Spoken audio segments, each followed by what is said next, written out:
আসসালামু আলাইকুম। বরাবর মতো নতুন একটা ভিডিও নিয়ে আসলাম আপনাদের সামনে। এই বাড়িটি সেই বিক্রমপুরে অবস্থিত। বাড়িটির সম্পর্কে জানার আগে আমরা বাড়িটির বর্তমানে যারা অবস্থান করতেছে তাদের সাথে একটু কথা বলার চেষ্টা করলাম এবং তার কাছ থেকে কিছু তথ্য নিয়ে আমরা ভিডিওটি শুরু করতে যাব।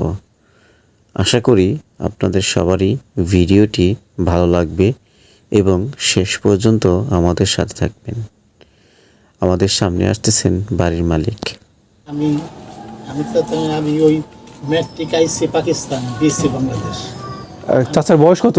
আমার বয়স 75।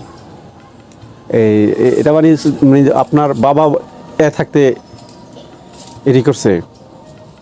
হ্যাঁ, ও, মানে ওই মুক্তিযুদ্ধ যখন হয়েছিল তখন এটা ক্যাম্প ছিল? ক্যাম্প ছিল। আমি নিজেই এখানে ট্রেনিং দিয়েছি। তাই? তাহলে মানে আপনি কি মুক্তিযোদ্ধা নাকি? না, তাহলে আমি এটা ট্রেনিং নিয়েছি, ফুল ট্রেনিং নিয়েছি। আমার সাইকেল যারা ছোট, হ্যাঁ। এই তখন মনে হয় এদের 10-12 বছর হেরাও ট্রেনিং দিয়া এই সার্টিফিকেট দিয়া বেশ ভাতা পাইতে আছে। তো আমি ছিলাম এগ্রিকালচার অফিসার। তখনই আমার একটা আইডিয়া হয়েছে যে টুমরু কিছু একটা হবে। এই ফলস, শুনো, সত্য সত্যি থাকে, মিথ্যা মিথ্যা থাকে। এটা স্বাভাবিক। যত দেই ডাকুকো মিথ্যা আসবেই। কাজেই এই যে ফলস সার্টিফিকেট বলতে যে টাকা পয়সা দিছে, এই যে এখন তুই করবো, এটা তো কঠিন শাস্তি হবে। হওয়া উচিত। যারা মুক্তিযুদ্ধ। এই চাচার কথা শুনে আমি খুব বিস্মিত হলাম। তৎকালীনও মুক্তিযুদ্ধের জন্য টাকা দিয়ে সার্টিফিকেট অর্জন করা যেত। যেহেতু তার এই বাড়িটি ছিল মুক্তিযুদ্ধের একটি ক্যাম্প, সুতরাং সে এই বাড়ির সম্পর্কে ভালো জানেন।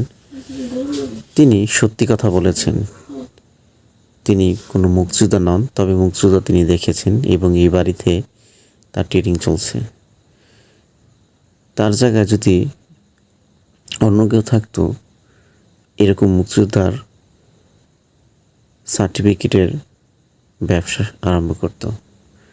তিনি সৎ, তাই এগুলো করেন না এবং তার কথা থেকে অনেক কিছু বেরিয়ে আসছে। তবে বাড়িটি তার পৈতৃক সম্পত্তি, পৈতৃক উত্তরাধিকার সম্পর্কে তার পাওয়া। সেই তথ্য মতোই আমরা তার কাছে অনুমতি নিয়ে বাড়িটির ভিতরে ঢুকলাম। বাড়িটি এখন জরাজীর্ণ অবস্থায় রয়েছে। তিনি আমাদেরকে বারবার নিষেধ করেছিল ভিতরে যাওয়ার, কারণ তিনি ভয়ে ছিল যে বাড়িটির মধ্যে সাপখোপ সহ নানা রকম ক্ষতিকর প্রাণী থাকতে পারে। তাই তিনি বললেন, ভিতরে যেও না বাবা। তারপরও একটু সাহস দেখিয়ে ভিতরে চলে গেলাম। দেখি একটু অজানা কিছু, দেখি এমন কোনো কিছু চোখে পড়ে যা আমার চোখকে থমকে দেয়। তবে সেই বাড়ির কারুকার্য, সেই দেওয়ালের মধ্যে থাকা বিভিন্ন ধরনের চিত্র অঙ্কন, এই ইট এবং তার প্রলোভকে আমাদেরকে হাতছানি দিয়ে দেয়। বাড়িটি দুটি ভবনে অবস্থিত, দুটি জরাজীর্ণ অবস্থায়, বার্ধক্যর ন্যায় ঝুঁকছে, যেমনটা আমার চাচার মতোই। বাড়িটির ইট কোথাও কোথাও খসে পড়ছে, কোথাও চুনের প্রলাপ হারিয়েছে এবং তার প্রকৃত কারুকার্য চোখের সামনে ফুটিয়ে ধরেছে। সত্যি অসাধারণ ভালো লেগেছে এর কারুকার্য দেখে।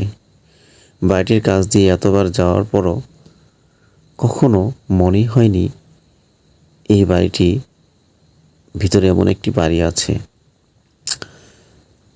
মমতা ভাইয়ের তার বন্ধুর অনুসন্ধানে বাড়িটি চললাম। এটি দ্বিতীয় ভবন। এটি বেশি জরাজীর্ণ, তবে এটির কারুকার্য অসম্ভব ভালো লেগেছিল। অল্প কিছুদিন আগেও এই বাড়িতে বসবাস করে উপযোগী ছিল, কিন্তু পরপর দুই একটা ভূমিকম্প আসার ফলে বাড়িটি নড়বড়ে হয়ে গেছে এবং যে কোনো সময় ধসে পড়তে পারে। তবে এখনও বাড়ির কার্যতা দেখে সবাইকে চুপ থমকে দেওয়ার মতো অবস্থান রাখে। বাড়িটির নির্মাণ শৈলী সেই প্রাচীনকালের, দেখতে অসম্ভব ভালো লাগে। বাড়িটির ভিতরে গেলাম, বিভিন্ন কক্ষ রয়েছে, অনেক কক্ষ রয়েছে বাড়িটির ভিতরে, এবং সেই চিরচেনা মায়ায় ঘেরানো ছাদ বিশিষ্ট দেওয়াল। সত্যি এই সমস্ত বাড়ি দেখে শুধু মনে হয় যেন কি করলাম। যারা বাড়িটি নির্মাণ করেছেন তারা তো কালের সাথে বিলীন হয়ে গেছেন, তাদের কীর্তি তো রয়ে গেছে। কত সুন্দর নকশা, কারুকার্যতা দেখে সত্যি অবাক লাগে। সেই সময় এত সুন্দর কারুকার্যতা কোথায় ফেল তারা? প্রত্যেকের মনে একটা চিত্রশিল্পী জাগ্রত ছিল এবং সে সেটা ফুটিয়ে তুলত তার ঘরের মাধ্যমে, তার বাড়ির মাধ্যমে। এমনটা অনেক সময় হয়ে রয়েছে। বাড়িটির ভেতরে একবারে জরাজীর্ণ, যে কোনো সময় ধসে পড়তে পারে। বটগাছের ছায়া আচ্ছাদন লেগে রয়েছে ভিতরে। এখন যেন বটগাছটি আঁকড়ে ধরে রয়েছে বাড়িটিকে। সিঁড়ি দিয়ে উপরে যাওয়ার চেষ্টা করলাম, কিন্তু বাড়ির লোক পর্দা করার কারণে এবং সিঁড়িটিও নড়বড়ে হয়ে যাওয়ার কারণে প্রবেশের অনুমতি পাইনি। তাই বাড়ির চারপাশ থেকেই একটু দেখবার চেষ্টা করলাম, গোপন কিছু কোথায় লুকানো আছে কিনা। অতটা দেখতে পেলাম না। যেহেতু প্রথম দিন, তাই আবার বাইরে চলে আসলাম এবং বাইরে থেকেই 2-4টা ফুটেজ নেওয়ার চেষ্টা করলাম। বাড়ির সেই বৃদ্ধ লোকটি, যিনি 75 বছর বয়সী, সেই চাচা আমাদের বারবার সংকেত দিচ্ছেন, ভিতরে যেও না, সাপকোপ রয়েছে। ওই তো একটু বেশি সাহস দেখিয়ে ভিতরে যাওয়ার চেষ্টা করি, আপনাদের দেখানোর চেষ্টা করি নতুন কিছু দেখানো যায় কিনা, বা এমন কোনো কিছু লুকিয়ে রয়েছে যা এতদিন তারা দেখেনি।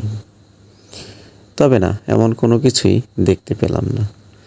যা দেখতে পেলাম তা হচ্ছে ইট এবং বালুর মিশ্রণ ক্ষয়ে ক্ষয়ে পড়েছে। চুনাপাথরের আবরণ আর কদিনই ধরে রাখবে এক একটি ইটকে। এখন জানি বলছে তারা আমার সময় শেষ হয়ে গেছে, আমি এখন নিস্তব্ধ হয়ে যাব। সত্যি আমাদেরও একদিন সময় শেষ হয়ে যাবে এবং আমরাও নিস্তব্ধ হয়ে যাব। এই সমস্ত দেওয়াল, বাড়িঘর দেখে আমাদের কি মনে হয়? আমরা কি সবসময় বেঁচে থাকতে পারবো? এ থেকে আমাদের শিক্ষা নেওয়া উচিত। আমরাও কিন্তু একদিন কালের বিলীনে হারিয়ে যাব, শুধু থাকবে আমাদের কীর্তি। প্রতিটি বাড়িরই যে একটি করে পুকুর রয়েছে এবং একটি করে ঘাট রয়েছে, সেটি কিন্তু সেই আদিকাল থেকে। এই বাড়িও তার ব্যতিক্রম নয়, রয়েছে একটি সুন্দর পুকুর। এই বাড়িটির নাম হীরা মুইজ্জার বাড়ি, যা হীরা মুইজ্জার বাড়ি নামেই পরিচিত রয়েছে। আশা করি ভিডিওটি সবারই ভালো লেগেছে এবং সবাই শেয়ার করে দেবেন, যাতে নিত্য নতুন ভিডিও নিয়ে আপনাদের সামনে আসতে পারি। ধন্যবাদ।